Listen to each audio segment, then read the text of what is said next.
सबको मेरा बहुत बहुत नमस्कार। और मंडी बार मेरे लिए बहुत लकी रही है क्योंकि यहाँ से मेरी सफलता की शुरुआत हुई थी। जब मैंने यहाँ पे आना था तो जीवन में सब कुछ अच्छा अच्छा होना स्टार्ट हो गया। उससे पहले बहुत स्ट्रगल किया मैंने। 4 ईयर्स से मैं लगातार स्टडी करती रही और बहुत एक जर्नी, इस जर्नी में बहुत बार लहूलुहान भी हुई, मतलब इमोशनली, फिजिकली भी।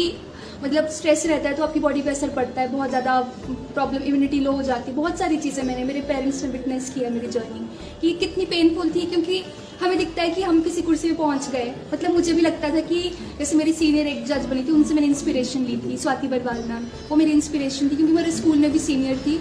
तो उनसे मैंने एक ही चीज़ बोली थी कि मैम इस कुर्सी के पीछे जो स्ट्रगल होता है ना वो किसी को नहीं दिखता है, लेकिन बस कुर्सी दिखती है। तो मैम ने बोला था तुम समझियो कि एक्चुअल में क्या है सिचुएशन, कि हम कहीं पे पहुंचते हैं तो उसके पीछे का एक बहुत ज़्यादा एक स्ट्रगल रहता है, क्योंकि आपको कुछ भी चीज़ ऐसी ही नहीं मिलती है, उसके पीछे मेहनत होती है। और भगवान हमारे अंदर वो स्ट्रगल से हमें गुजार के एक क्षमता पैदा करते हैं कि जिस पोस्ट पे हम जा रहे हैं हम उसको जस्टिफाई भी कर पाए।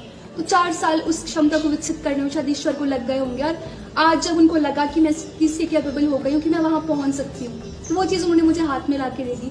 और एक रात में मेरी ज़िंदगी इतनी बदल गई। कल तक मैं ऑर्डिनरी मैं अभी भी हूँ, लेकिन जिस तरीके से मुझे ट्रीटमेंट मिल रहा है मुझे लग रहा है कि मैं स्पेशल हो गई हूँ। तो इंसान, मतलब ह्यूमन तो हम वैसे ही रहते हैं, लेकिन जिस तरीके से लोग हमें ट्रीट करना स्टार्ट कर देते हैं, मतलब मेरा एक्सपीरियंस मैं आपको बता रही हूँ। जैसे जब शाम को रिजल्ट आया था तो मैं मंडी से निकली थी 5 बजे, उस टाइम तो रिजल्ट नहीं आया था। तो रास्ते में थी, मैं नेर चौक के पास पहुंची, मुझे फ़ोन आने स्टार्ट हो गए। तो मैंने कहा है इतनी जल्दी रिजल्ट आ गया। मेरे क्लासमेट का कॉल आया, बोले तो तुमने रिजल्ट नहीं देखा? मैंने कहा यार नहीं देखा। तो फिर मेरे पापा का कॉल आया, मैंने उसका फ़ोन काट दिया। मेरे फादर की कॉल आ रही थी, कहते तो जज बन गई। मैंने कहा पापा क्या बोल रहे हो? तो ऐसे एक्सप्रेशंस थे कुछ, मतलब मैं बयान नहीं कर सकती कि कितनी खुशी। और मैंने ऐसा बोला कि अच्छा पापा मैं जज बन गई? बोलते हाँ तो जज बन गई। तो वो खुशी, फिर पापा ने मुझे और कोई शब्द नहीं बोले, मतलब सुबह से लेकर शाम तक ना शाबाश कहा ना कुछ नहीं बोला, बस बोला बेटा तू जज बन। क्योंकि उनको पता था कि ये वर्ड सुनने के लिए मैं कितने टाइम से वेट कर रही थी। मैंने सब चीज़ें त्याग दी थी। कहते हैं ना कि कुछ भी पाने के लिए आपको सैक्रिफाइस करना पड़ता है, ये सच में ही करना पड़ता है। और मैं मानती हूँ कि दृढ़ संकल्प होना बहुत ज़रूरी है और पेन मिलना भी ज़रूरी है। अगर आपको विदाउट पेन कुछ चीज़ नहीं मिलती, क्योंकि मुझे भी, मैं बहुत ज़्यादा पेन से गुजरी हूँ। एडीए का इंटरव्यू हुआ था मेरा, वो मेरा फर्स्ट मतलब कमीशन का फर्स्ट इंटरव्यू था। उसमें मैं 1 मार्क्स से रही। मेरा एग्ज़ाम भी बहुत अच्छा हुआ था और मेरा इंटरव्यू भी बहुत अच्छा हुआ था, मतलब इट वॉज ब्रिलियंट। अपना एक्सपीरियंस बता रही हूँ कि मुझे जो फीडबैक मिला था जो हमारे पैनल से, इट वॉज गुड। बट फिर रिजल्ट आया तो 1 मार्क्स से आई वॉज आउट। मेरा 7th रैंक आया। It was very painful. मैं आपको बता नहीं सकती कि एक आंसू जो मेरी आंख से निकला वो कितना पेनफुल था। पर उस टाइम मेरी मदर ने मुझे हक किया और बोला बेटा कोई बात नहीं, तूने जहाँ पहुँचना, तुझे जो मिलना तुझे मिलेगा, तू बस मेहनत करती है। तो बस 2 महीने बाद ये वाली वैकेंसी आई असिस्टेंट लीगल डिफेंस काउंसिल की। और इस दौरान मैंने बहुत इंटरव्यूज़ दिए। देखिए मेरी LLM हो गई थी 2021 में, डिग्री मुझे 22 में मिली। तो पहला इंटरव्यू मैंने दिया APG यूनिवर्सिटी शिमला में असिस्टेंट प्रोफेसर के लिए। मेरे को था कि मैं फ्री नहीं बैठूंगी, कुछ ना कुछ करती रहूँगी जब तक मेरा एग्ज़ाम नहीं आता। तो क्योंकि एग्ज़ाम था जुडिशरी का, लेकिन जारी थी टीचिंग की साइड, तो अब कॉन्शियस अलाउ नहीं कर रहा था, फिर भी मैं गई क्योंकि मेरे को ऐसे बैठना अच्छा नहीं लग रहा। लेकिन मेरी पढ़ाई हो गई और मैं अपना टाइम वेस्ट करूँ, क्योंकि मैं वकालत, मैं जाती थी कोर्ट भी, लेकिन मेरा कॉन्शियस नहीं मानता था कि, क्योंकि आपको एक साइड लेनी पड़ती है। मुझे था कि मुझे कुछ निष्पक्ष वाली चीज़, ऐसा कुछ चाहिए तो मुझे दोनों साइड्स का मैं देखूँ।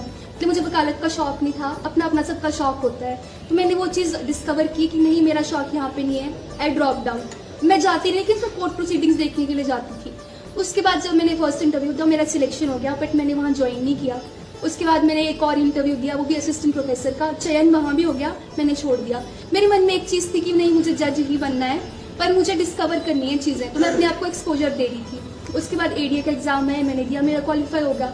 और फिर रिजल्ट्स, फिर उसके बाद असिस्टेंट लीगल डिफेंस काउंसिल का कहानी कुछ ऐसी है, महादेव ने शायद अपने पास बुलाना होगा।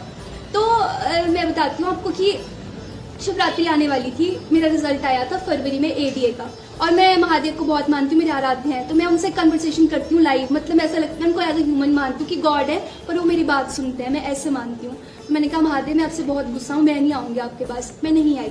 उससे पिछले वर्ष में आई थी मंडी, मैंने सभी, उन्होंने बुलाया होगा मुझे, मैं ऐसे मानती हूँ कि भगवान की इच्छा के बिना कुछ नहीं होता। उनका बुलावा था, मैं आई थी ADA से पिछले वर्ष 2021 में। मैंने कमरुनाथ जी को भी माथा टेका, मुझे नहीं पता था कि वो तारना माता में बैठते हैं। मैं अपने पापा के साथ आई थी, मैंने सब देवी देवताओं को माथा टेका था और मैं नाराज़ हो गई। मैं कहा मैं नहीं आऊँगी आपके पास, मैं आपसे नाराज़ हूँ, तो मैं नहीं आई। और मैं रोई भी बहुत, मतलब मेरा, क्योंकि आप अपने इष्ट से ऐसा बोल रहे हो कि मैं नहीं आऊँगी, तो आपका दिल कितना दुखी होगा। मैं रोई, मैं नहीं आई, लेकिन मैं नहीं आई। और इस नोटिफिकेशन का ये डेट एक्सटेंड हुई तब पता चला था, क्योंकि मुझे पता ही नहीं था कि ऐसा डिफेंस काउंसिल का भी मंडे में पोस्ट निकली है, डेट एक्सटेंड हुई, क्योंकि सब डिवीजन से कोई भी एप्लीकेशन नहीं आई थी। तो यहाँ पे फिर मैं फिर से महादेव के मंदिर गई। मैं कहा महादेव, अगर यहाँ पे चयन हुआ तो मैं रोज आऊँगी आपके मंदिर। मैं अपनी आपको बयानी बता रही हूँ, अपनी लाइफ स्टोरी, कि महादेव कितने प्रत्यक्ष और वो किस तरीके से उन्होंने मेरे को आगे बढ़ाया है। तो मैंने एक बिल पत्र खाया और उनका जल लिया। मैं कहा महादेव बस आप देख लेना। और मेरा फर्स्ट रैंक आया, मेरा इंटरव्यू इतना अच्छा हुआ।